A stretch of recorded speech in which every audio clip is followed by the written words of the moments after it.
In October 1984, the Conservative Party were in Brighton for their annual conference.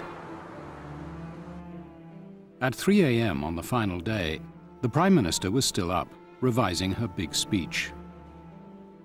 My civil service private secretary came and said, I haven't disturbed you because I know you're busy, but I must have a decision on this. It was something to do with the International Festival at Liverpool. She was reading the minute, and I was sitting there not doing anything except thinking how nice it would be to be in bed in about 5 minutes' time. And I looked at the papers very quickly and decided, and just as I handed them back to him, there was this loud blast. Before I could restrain her, she said, I must see if Dennis is all right. She opened the door to the bedroom, and she plunged into the darkness, through which one could hear the sounds of falling masonry and water, which was, of course, the bathroom collapsing, as we afterwards discovered. And I was left in the doorway, wondering how I was going to explain to the Tribunal of Inquiry that I'd let the Prime Minister go into this maelstrom, perhaps never to be seen again. A three-tier slice of the Grand Hotel above the Prime Minister's first-floor suite had gone. The air was full of cement and dust. You know, it was gritting your teeth. But I have remained forever grateful that the lights were on our floor, and as we went down. Ambulances arrived as a cloud of dust shrouding the hotel lifted. Early casualties, some on stretchers, some walking, were helped out from ground level. It was not yet clear that lives had been lost. Very well, thank you very much. Our worry is whether there's anyone under that rubble, because I don't know whether you've seen it, but it's pretty awful. You hear about these atrocities, these bombs. You don't expect them to happen to you. But life must go on, as usual. And your conference will go on. The conference will go on. The conference, all right, John, the conference will go on, as usual. I couldn't believe it. I said to her, you're not reckoning to continue the conference when you've got your colleagues, some dead, some still being dug out of the wreckage. And she said immediately, we cannot let terrorism obstruct democracy. It's what those people would want. We must start on time. It was a very British reaction. We were British. That's what it was.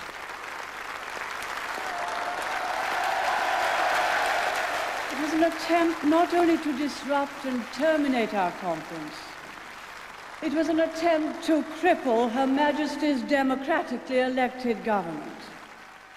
And the fact that we are gathered here now, shocked but composed and determined, is a sign not only that this attack has failed, but that all attempts to destroy democracy by terrorism will fail.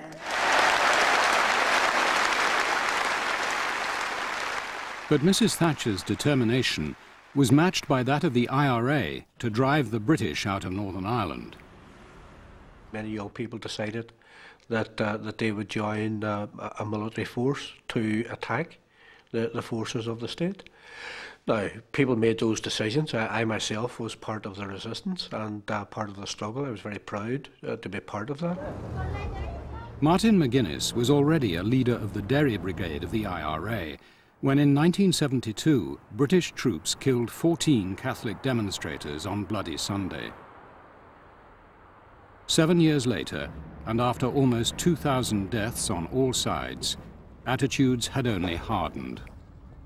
Please stand still, and I will move. All right? How are you? Mrs. Thatcher! The nuclear is blocked! We want this block wiped out! We want our boys and our girls out of this block! We want the freedom for our country! And you're soldiers out!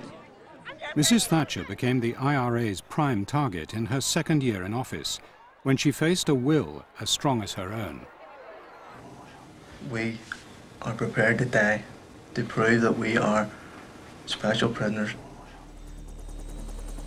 In 1981, in this prison in Northern Ireland, 10 men began fasts unto death. Spearheaded by 27-year-old IRA volunteer Bobby Sands, the hunger strike set out to win for Republican inmates the status of prisoners of war. But it achieved far more. It opened the road to the Endgame in Northern Ireland. The story began when a local MP suffered a heart attack. When Frank Maguire, who was the MP for Monaghan Tyrone, died, a number of people had the idea that a prisoner should contest the election. Big concern, I think, for many of us was the prospect that a hunger striker would stand in the election and not win, not be elected, and that could be then used by the British government around the world as portraying little support for republicanism or for the hunger strikers or their plight. Since the Troubles began, Republicans had put all their efforts into the armed struggle. Now the IRA's political wing, Sinn Féin, called a meeting to weigh the risks of running a candidate.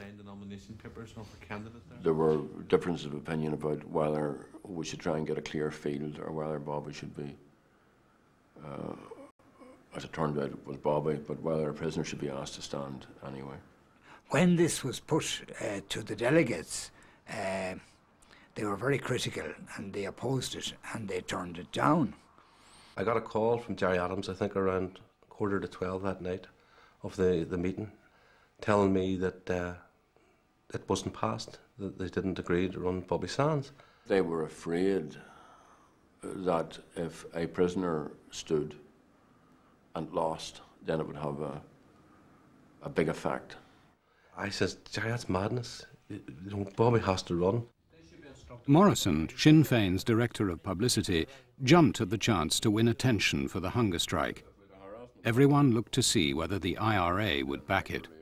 I said to Gerry Adams that I thought that this was a risk worth taking. The repercussions of a hunger striker winning a seat, being the Member of Parliament for Fermanagh South Tyrone, in terms of the international focus that it would give to the hunger strike itself, all of that was absolutely huge.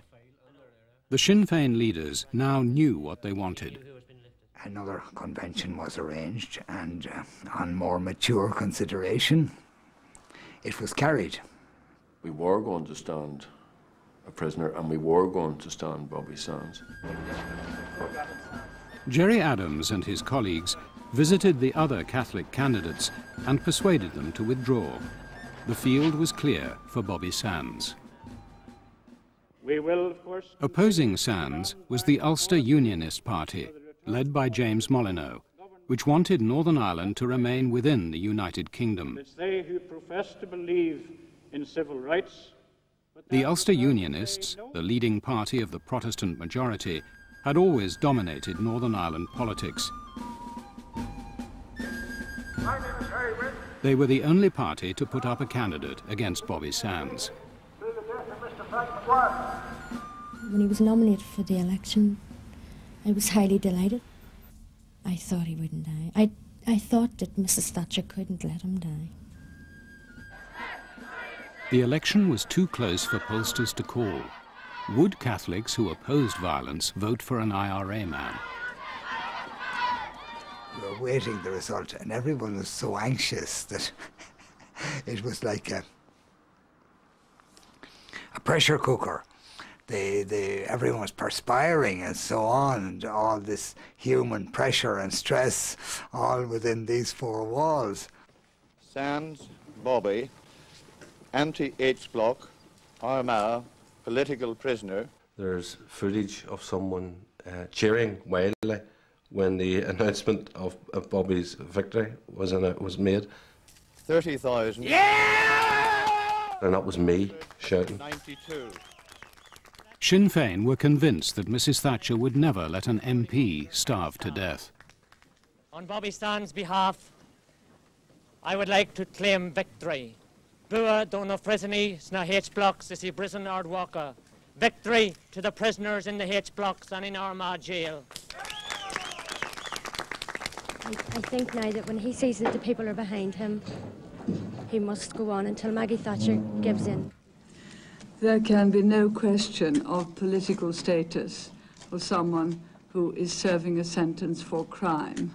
Crime is crime is crime. It is not political, it is crime. Get on TV! Get on! While Sands grew weaker by the day, his supporters demonstrated their strength in Belfast's city centre.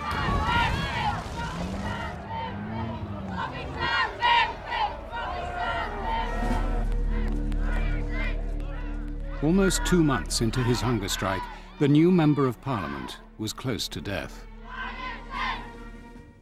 He said that he would always love us and pray for us. And we left him, he was quite alert. So the next day we went in expecting him to be sitting up, ready to talk. When we walked in, he was in a coma.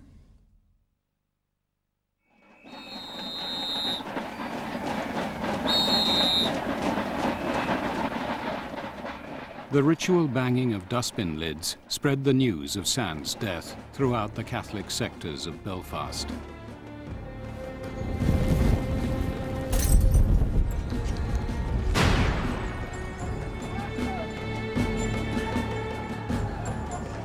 News crews came from all over the world to cover Bobby Sands' funeral. And the next time I saw him was in his coffin, when he was just faded away. His hair had been shaved and he looked like somebody from Belson. May God shine on you, Bobby Sands, for the courage you have shown. May your glory and your fame be widely known. It would seem that dead hunger strikers who have extinguished their own lives are of more use to the Provisional IRA than living members. Such is their cold, calculated cynicism.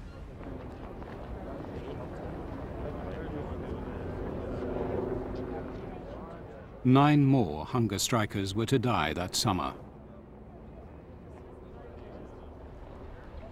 Look at the wakes.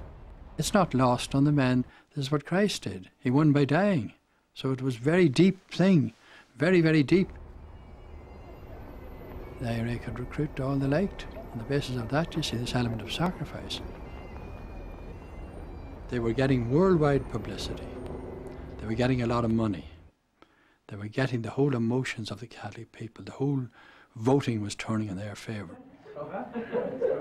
Within 1 year of the hunger strikes ending, the party was contesting the assembly elections. Martin McGuinness was the Sinn Féin candidate from Derry. I was his election agent. Someone stood up and proposed me. It probably was Mitchell, and that was seconded. And I don't think there were any other nominations. Neither the two of us had ever voted in our lives before. On the day of the election, that we had such an amount of workers all over the city, people knocking doors and asking people to come out and vote, that I realised then that we could actually do this. And we had arrived big time on the political scene. Belfast Falls Road came to a standstill this evening as Sinn Féin supporters celebrated their first electoral success in the city for 20 years. Despite the success, though, the man at the centre of the attention this evening, the former IRA leader, Gerry Adams, says there'll be no change in the Provisionals' policies.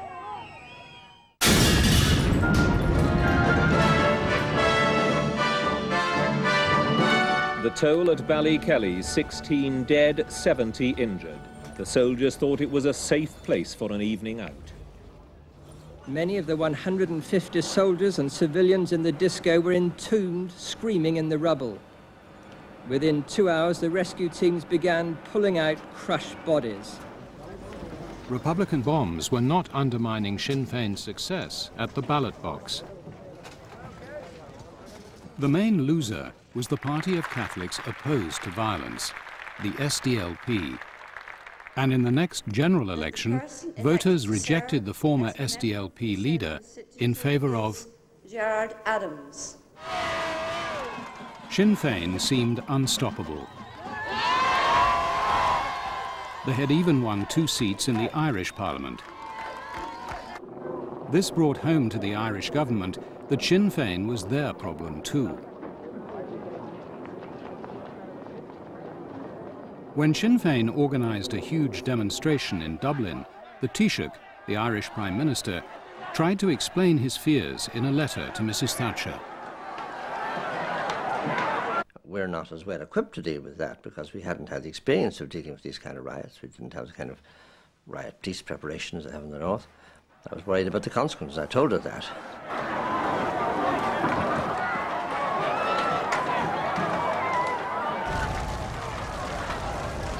It's important from the point of view of security in our state as well as Northern Ireland to get a solution, but it didn't produce any result. Fitzgerald decided he would have to tackle Mrs. Thatcher in person. The Taoiseach's chance came at an Anglo-Irish summit. But the Prime Minister, fresh from her victory in the Falklands War, was more hawkish than ever in defence of British sovereignty. He would have to tread carefully.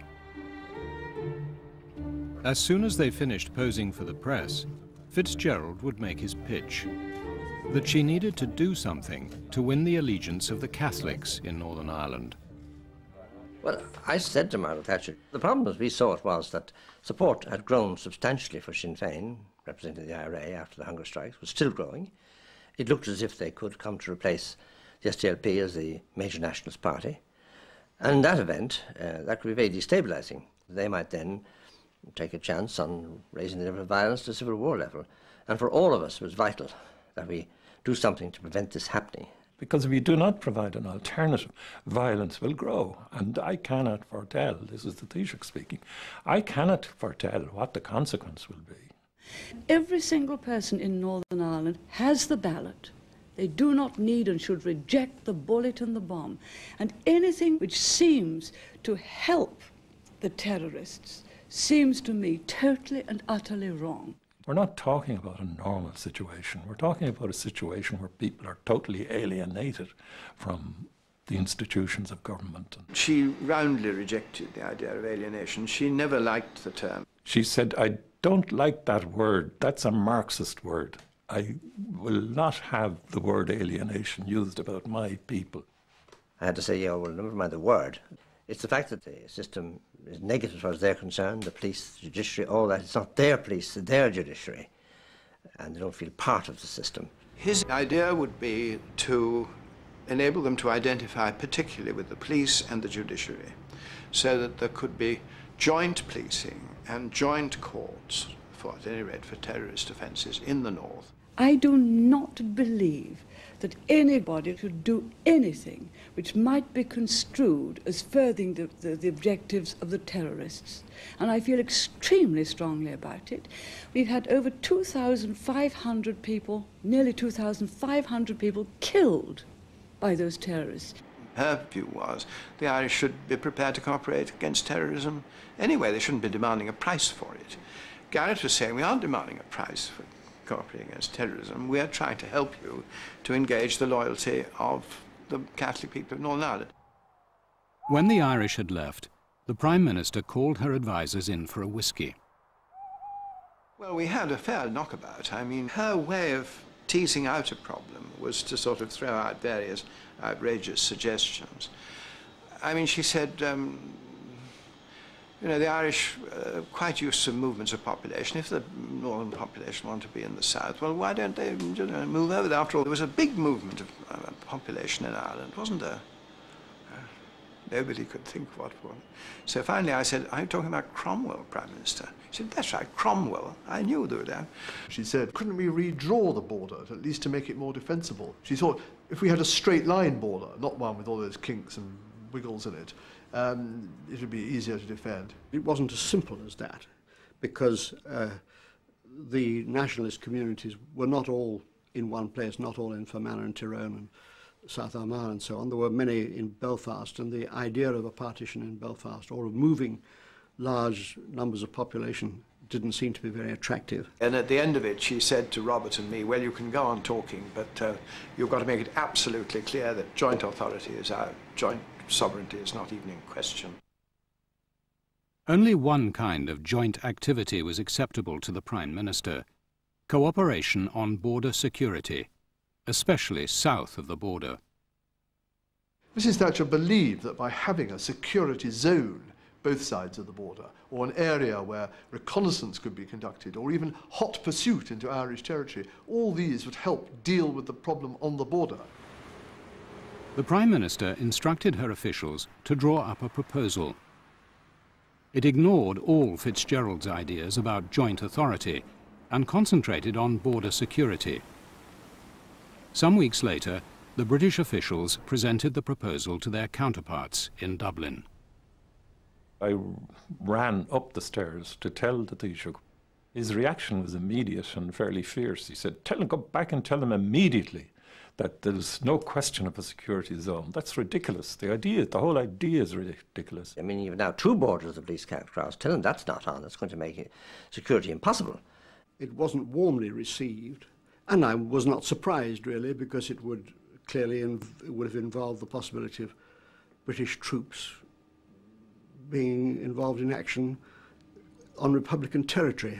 Too much emphasis on security with no political compensation was just not possible for them. The stalemate was still unresolved when it was time for the next annual summit. Where did the fog start in? About 5 miles from Chequers? About 5 miles back towards that. Yes, exactly. We arrived in Chequers. It was thick fog, and I think the fog entered the discussion to some extent as well. As often happens on these occasions, the Prime Minister went off with the Taoiseach. Once they were alone, the Irish Prime Minister tried to appeal to Mrs. Thatcher's own patriotism to help her understand the Irish. I said that she was naturally proud of being British in Northern Ireland. There were a big minority who were proud of being Irish, and their identity had to be taken into account. Mrs. Thatcher said, why couldn't the minority in the North be satisfied with effective policing, a rule of law? Why did they have to have their own signs and symbols? Those people have got seats on local authorities. They have votes. If they wish to put their view, there are democratically elected bodies in which to put it. And then she said the Sikhs in Southall didn't want to fly their own flag, and I said, but there's no law preventing them flying their own flag. In Northern Ireland, there is a law preventing nationals flying the flag to which they gave loyalty. I think you help terrorists when you publicise their cause. And I think what one should be trying to doing is to help the law-abiding citizen. They adjourned till the next day and settled down to a good dinner. The next morning began for most of us, I think, rather badly because we had undoubtedly overindulged. The hospitality had been very generous, and there were some sore heads around the place, and I believe not confined to the Irish delegation. At her dawn meeting with the British delegation, the Prime Minister testily reported that the Taoiseach was still trying to peddle his ideas for joint authority. She really exploded and went on about the Irish, and I sat back and thought, really, I don't really like this. And I withdrew my attention, and I obviously withdrew my eyes. And her eyes suddenly swiveled round on me, and she said, "Mr. Goodall," so I sat up pretty sharply.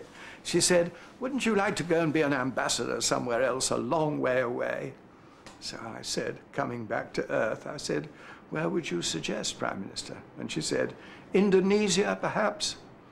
So I said to Robert afterwards, "Why did she suggest Indonesia?" He said, "Oh, it was the greenest place she could think of." She knew, of course, that he had Irish connections, family connections, and he came from the Foreign Office, which was never a passport to her closest affections. However, we were then told to prepare a very stiff note, and we emphasized in the note that we were still serious about the business of trying to reach an agreed outcome, but that the whole question of shared decision-making was simply not on.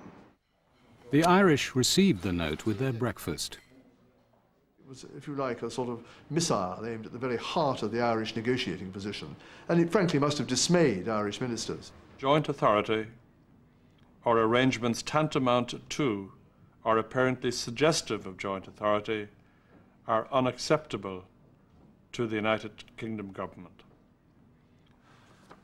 Certainly sent some shivers down our spines. But the Taoiseach had an ace up his sleeve. The Irish Republic had long laid claim to Northern Ireland. The claim was enshrined in Articles 2 and 3 of the Irish Constitution and appeared to give legitimacy to the IRA's cause. Our proposals did not include any constitutional change, and the more I thought about it, the more I worried whether, if we weren't prepared to make that change, we'd get anything radical enough on the British side. Something fairly big had to be offered, and the question was what? One of the things that was offered was Articles 2 and 3. So I decided to add that in and to say, yes, in certain circumstances, if we managed to get a deal that looked like working in Northern Ireland effectively, then we would look at Articles 2 and 3 to show that we were serious. The two sides met in the Great Parlour. Before the Taoiseach could lay his big concession on the table, the British spelled out the most they were prepared to offer, a Security Commission. Margaret Thatcher said then that the role of the Security Commission, which was to be responsible for security in Northern Ireland, would of course be purely advisory. And I said that wouldn't do. We'd need to have a clear role in regard to appointments and complaints. And she said, that's not on. That's joint authority. You can't have that.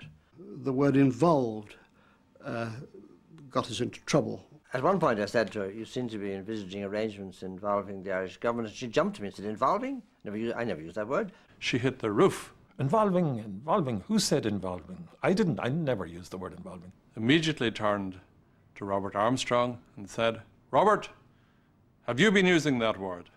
Does that appear in any document? If that appeared in a document, I'm in trouble in the House of Commons. Obviously Robert was in for it there as well.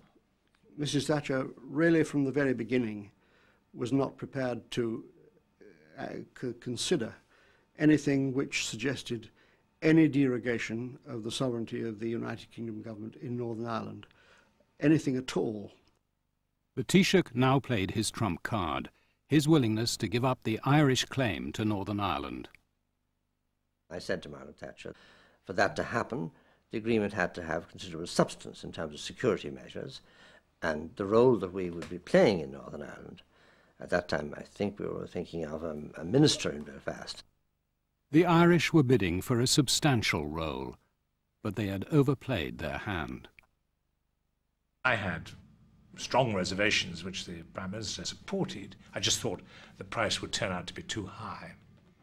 They could only make this, take this step of getting rid of the articles in return for very substantial concessions on our side, far more than we were prepared to make. The British would offer no more than the consultative role they had already proposed. The Taoiseach said, do you expect me to carry that? That I can carry a change in Articles 2 and 3 for consultation? Just an impossibility. It will not work. I can tell you here and now. We can forget the whole thing. We frankly doubted whether Gary Fitzgerald's government could get it through the Irish Parliament. We thought it would probably lead to the collapse of his government. And that is why we said, have a look at it again. The whole thing just fell to pieces then. At the end, I wasn't at all happy, and she said I looked depressed. I said I was depressed, yes. Things had gone backwards. We weren't getting very far. And that obviously worried her. And as we left, she, tried to cheer me up. It seemed that the Taoiseach's plans were in tatters, but worse was still to come for the Irish, at the Prime Minister's press conference. She was asked whether any of the ideas for giving the Irish Republic a say in running Northern Ireland had been agreed at the summit. I have made it quite clear that a unified Ireland, that is out. Confederation of two states, that is out. Joint authority, that is out. That is a deal. While the Prime Minister was speaking, the Taoiseach had been in his car trying to listen to her on the radio, but interference prevented him from hearing her. So I went into my press conference totally unaware of what had happened. We had a very extensive and constructive meeting. I think the journalists had all come from her press conference. They knew, and I was tackled at once about what she'd said. As I didn't know what she'd said, I was in an impossible situation. We understand that Mrs. Thatcher at her press conference indicated that she was ruling out all the three options. Did she say that to you? We discussed a whole range of possible issues. I was standing at the back of the room and I saw his face drop. It was as if somebody had hit him a blow in the solar plexus. I wasn't at her press conference, so I don't know whether you're quoting her correctly or not in that respect. What was talked about here is joint authority. I looked, pretty weak, I think, at that stage. Back home, Fitzgerald's government came under severe attack for this humiliation. There was a period of some, weeks, I suppose, in which I wasn't at all sure that it would be possible to go on with the negotiations. I want to know what I'm talking But Mrs. Thatcher's cabinet secretary persuaded her that they should try to retrieve the negotiations. Over lengthy dinners and even longer discussions, the British and Irish cabinet secretaries drafted compromises throughout 1985, as the two recently reminisced over lunch. I think at that point he was suggesting something like a form of joint administration or joint authority or joint something or other. I remember that was in the long room in Chequers. Finally, they made the crucial breakthrough. A joint Anglo-Irish secretariat would be set up in Belfast. But they had trouble finding a name that would be acceptable to Mrs. Thatcher. There were 24 different words, if my memory is right. One of them was committee, another was commission, another was conclave, and then the word conclave. Oh, there are papal connotations there. In the middle of, when I was in full flight, I still recall this, you said conference. And I said, what? And Robert said, conference. Conference is the word. Anglo-Irish Intergovernmental Conference.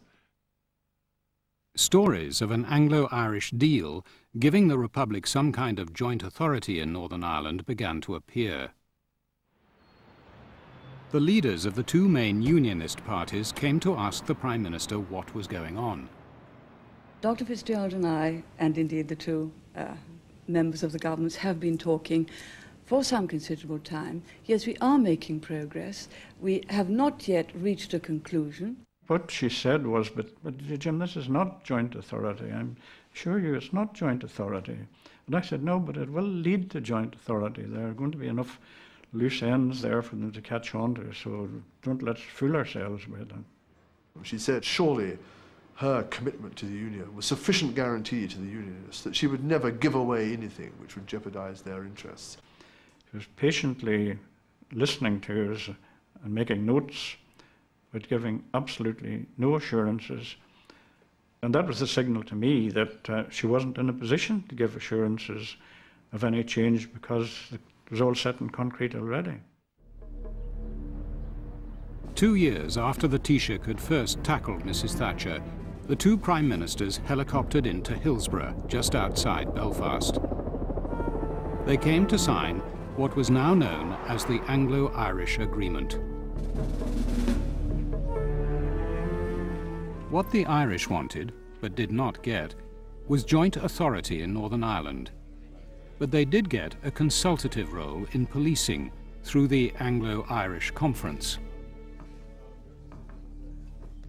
What the British wanted, and got, was the first ever Irish acceptance of the consent principle, that there would never be a united Ireland without the consent of the majority in the north. The whole purpose is to get more stable government in Northern Ireland, with a fair deal for each and every citizen in Northern Ireland, and to reassure the Unionists that their future is all right because the border is accepted, that it could only be changed by a vote of the majority.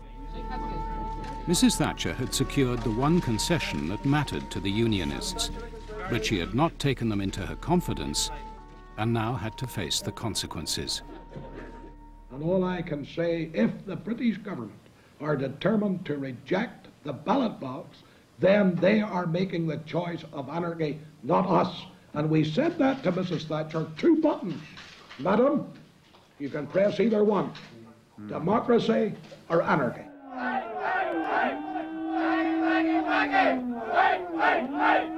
The difficulty with the Unionists has always been that they didn't recognise when they were winning. They gained a huge step forward in the Anglo-Irish Agreement, and Unionists were winning their basic objective, that only consent could bring change. But Unionist leaders saw only the Irish gains, which had been imposed upon them without consultation. This is not the time for words, it's the time for action. Mrs. Thatcher doesn't have to live in this country. We do. We're getting sold down the river. That's the start of it. So it's the action now. No more talk, no more marches. That's my point of view. Well, I have never threw a stone, never threw a petrol bomb, never threw nothing. But if I have to take up ammunition now, the guns now, I will do it.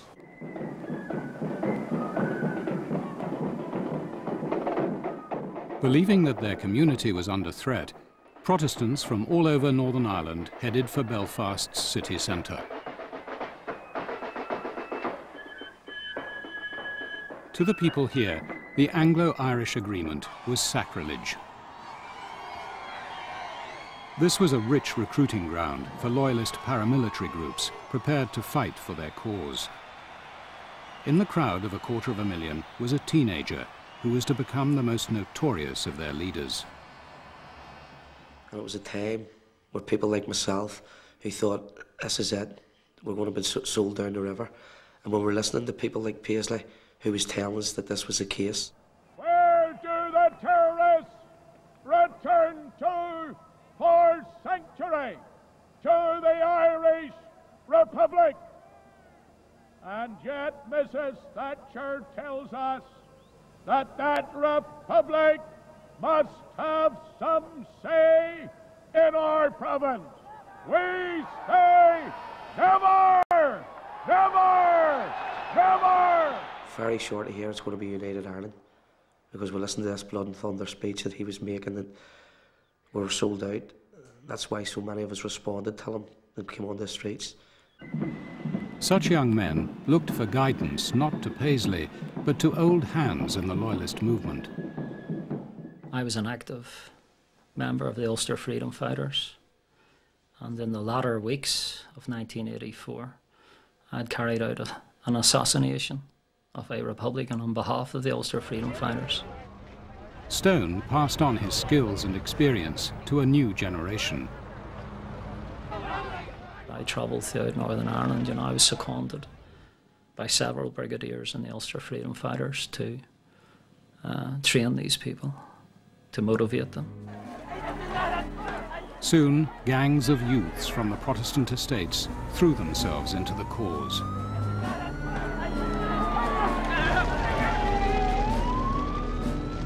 The Anglo-Irish Conference, its name painstakingly chosen to be inoffensive, duly opened its office in a Belfast suburb. But on its very first day, Protestant demonstrators lifted its gates from their hinges and threw bricks and bottles, injuring 38 policemen.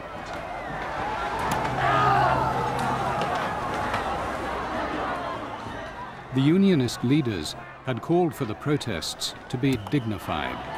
Dr. Paisley, was that the kind of dignified protest that you said that you were going to hold today? We had a dignified protest, and Lance, we don't want any ignorant remarks for you. You weren't up at the gate. You didn't see the protest. You didn't see what... Well, you make your own... I wasn't at the gate. I had a dignified protest, and if anything happened at the gate, I would have to know exactly what happened. So you tell me what happened. I saw the gates torn down, I saw policemen being hit, I saw missiles being thrown at police officers. Is that the kind of thing you would support? And you didn't see an assemblyman getting his head cracked. Did you see that? A police officer throwing a baton and cracking his head, did you? Everyone seemed to have forgotten that the purpose of the Anglo-Irish Agreement had been to stop Sinn Féin and the IRA. I argued that we should keep our nerve, that we should stay cool, calm, collected.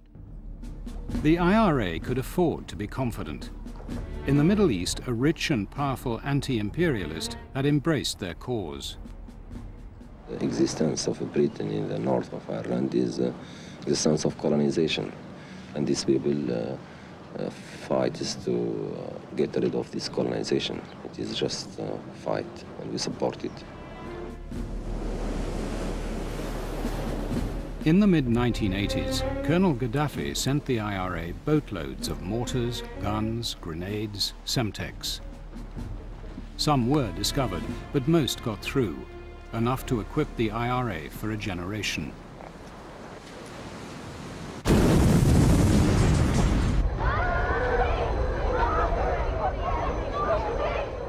On Remembrance Day, an IRA bomb exploded just before the service of the War Memorial in the County Fermanagh town of Enniskillen. 11 people were killed, dozens badly injured. People throughout Ireland were outraged. It was a total and absolute disaster. I felt absolutely gutted by it. I felt this would be damaging to our strategy of trying to build Sinn Féin as a political party.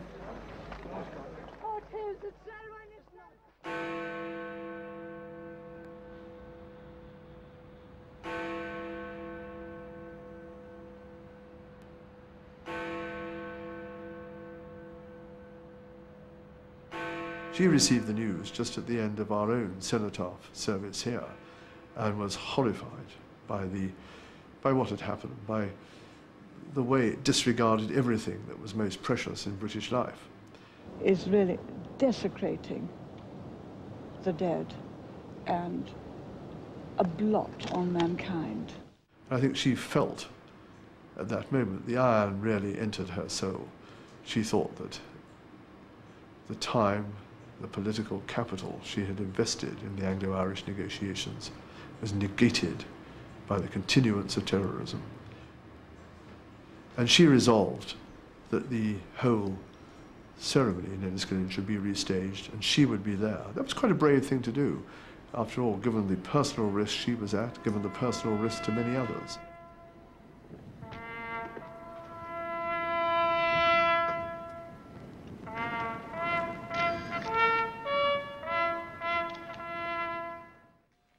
After the Enniskillen bombing, which was an outrage, which was sacrilege, you know, it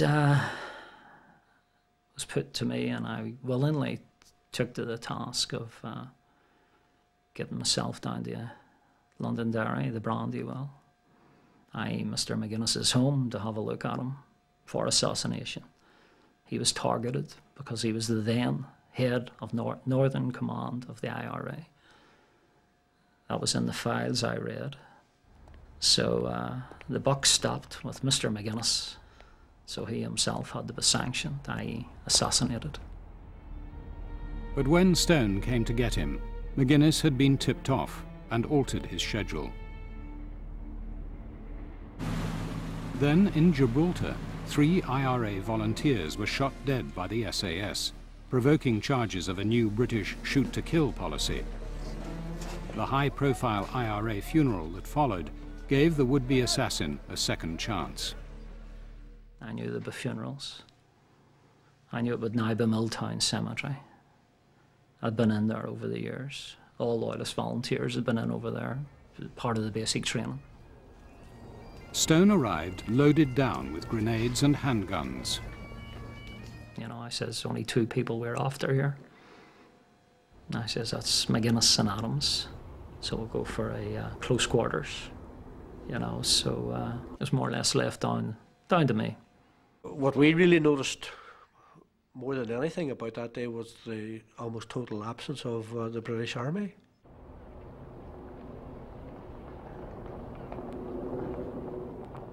As the cortege came in and the mourners came in, I'd actually positioned myself on a path on the left of the Roll of Honour, and I planned to shoot McGuinness and Adams 2 headshots as they passed the Roll of Honour.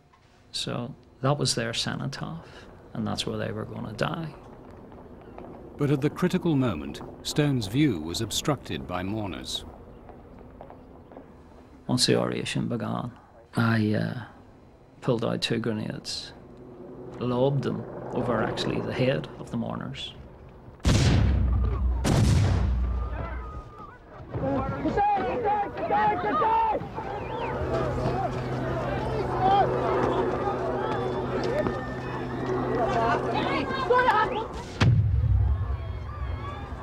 please stay calm. And people stay with the oath. Stay with the oath and stay calm, please. As I saw him taking off down the graveyard, then I took off after him, but I was a long way behind younger people who themselves had charged after him. And as they ran after him, he was firing shots at them, he was throwing hand grenades. They were throwing bricks and I was throwing grenades, so I sort of had the upper hand. And when they were exchanging insults, I actually called Jerry. I says, "Jerry, come on."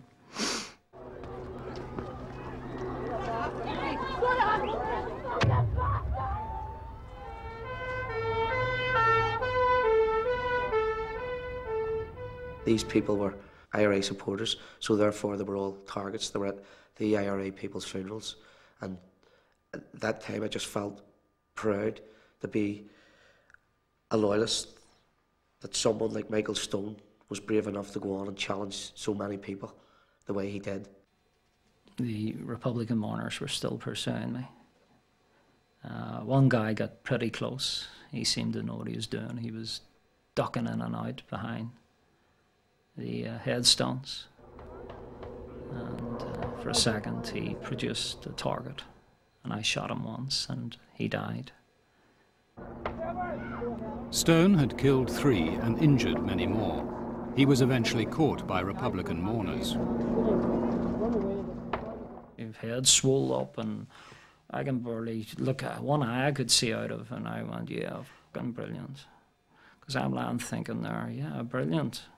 Because militarily it was unsuccessful.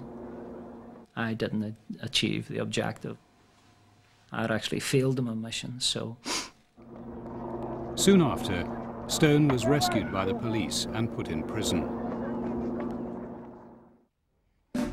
The SAS had more success against the IRA. In a single operation, they'd killed 8 IRA activists in and around this van. The improved security cooperation following the Anglo-Irish Agreement was biting.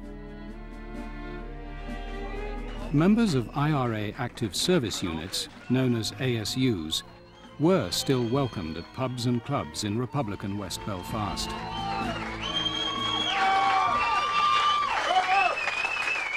When planning an operation against members of the Crown forces, the IRA's first consideration is for the safety of members of the public in the immediate area.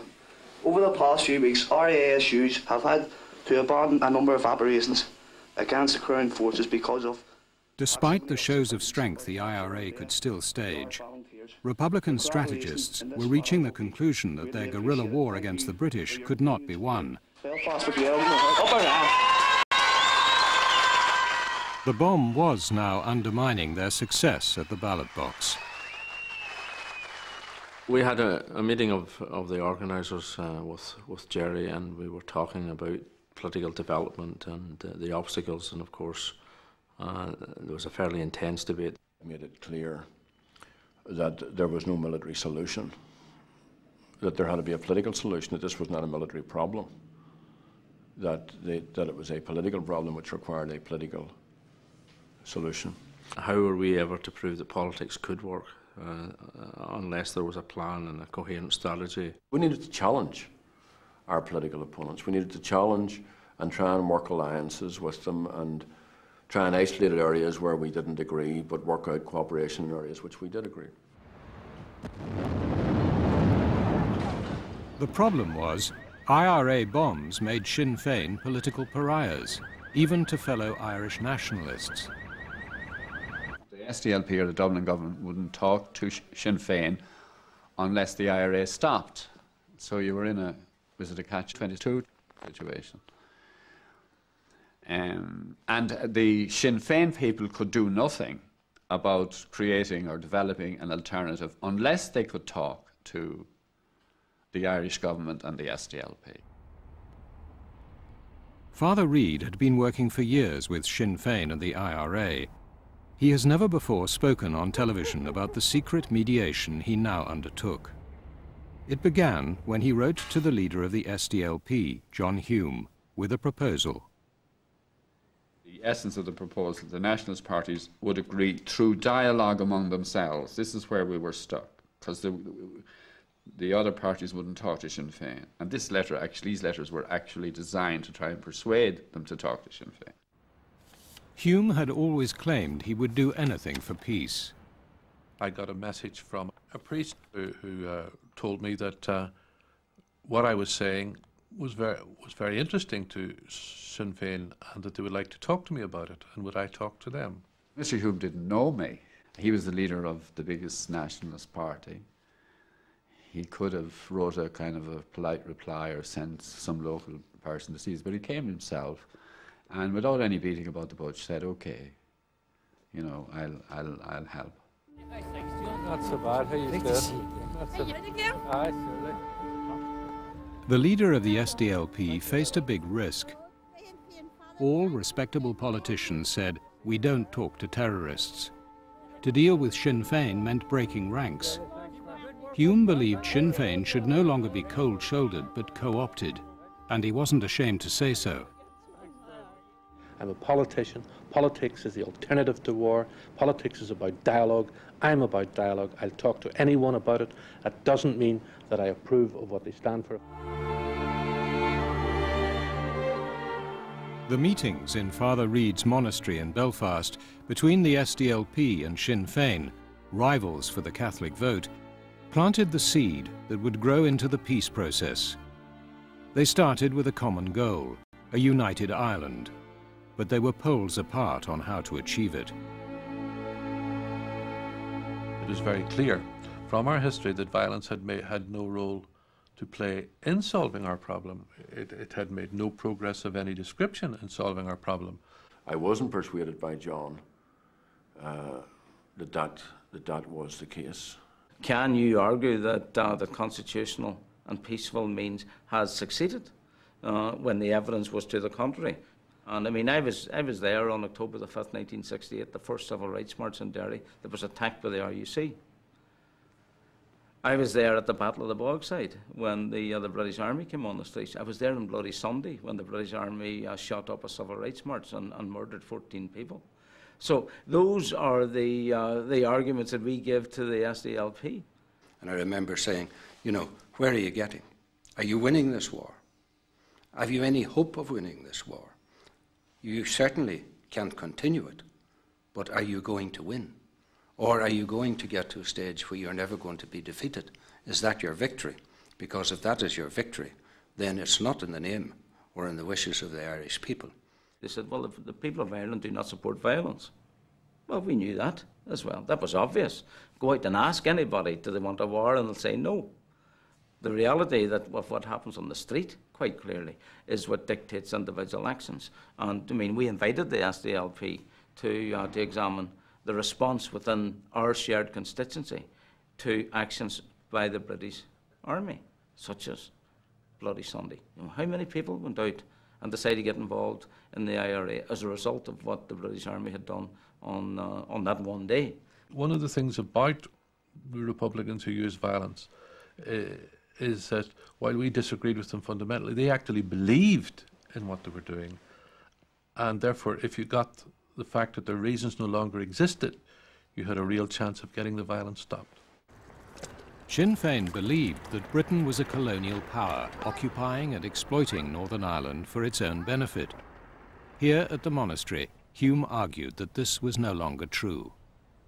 I said very clearly to Sinn Féin and to Gerry Adams and company that the British had declared their neutrality on the future of Ireland in the Anglo-Irish Agreement. How can you say that? The British are not neutral. How would you define British neutrality in Ireland when their army was on the street, when you had emergency legislation, when you had people being killed on a weekly basis? Was that neutrality? And then he says, OK, well, maybe they're not militarily neutral, but they're politically neutral. And I remember saying what Britain has been seeking for some considerable time was a way with honour of getting out of here and shaking the dust of what they would regard as this terrible place off their feet. You know, there was some merit to some of the things they were saying, although this business of the British being neutral was a nonsense. The British will never be neutral towards Ireland. And by the British, of course, I mean the British government. After 8 months, the SDLP and Sinn Féin had failed to find common ground, and the talks stopped. But it wasn't the end of the story. What was important was that John Hume and I continued to meet afterwards. And we developed, I think, enough trust in each other's and in each other's just personalities to continue that dialogue through some awful incidences. I thought that if they were private, the talks were private, we could get through them more quickly and get, once we got results, we would be publishing the results. John Hume now set out to strengthen his hand with Gerry Adams. He approached the new Secretary of State for Northern Ireland and asked him to announce publicly the change in the British position that the SDLP had tried to explain to Sinn Féin. We did discuss whether the way in which Sinn Féin were representing the British position as being a colonial one could in fact be contradicted. The British government no longer had any economic or strategic interest in being in Ireland, and therefore I said to Peter Brook, the British government should say that. The Secretary of State agreed that the time was right for a new declaration. We were seeking to convey that the way in which we were being portrayed in the Republican press as being there for colonial reasons was just fundamentally false. Indeed, the government has made clear on several occasions, notably in signing the Anglo-Irish Agreement, that if in the future a majority of the people of Northern Ireland clearly wish for and formally consent to the establishment of a united Ireland, it would introduce and support in Parliament legislation to give effect to that wish. But it was what he said next that was new, and the television cameras missed it. The British government has no selfish, strategic or economic interest in Northern Ireland. Britain had signalled a new course. And in the same month, the most implacable enemy of the IRA was ousted. Ladies and gentlemen, we're leaving Downing Street for the last time after 11.5 wonderful years. In those years, Mrs. Thatcher, despite her natural inclination, had allowed the door to be opened. Now the peace process could really begin.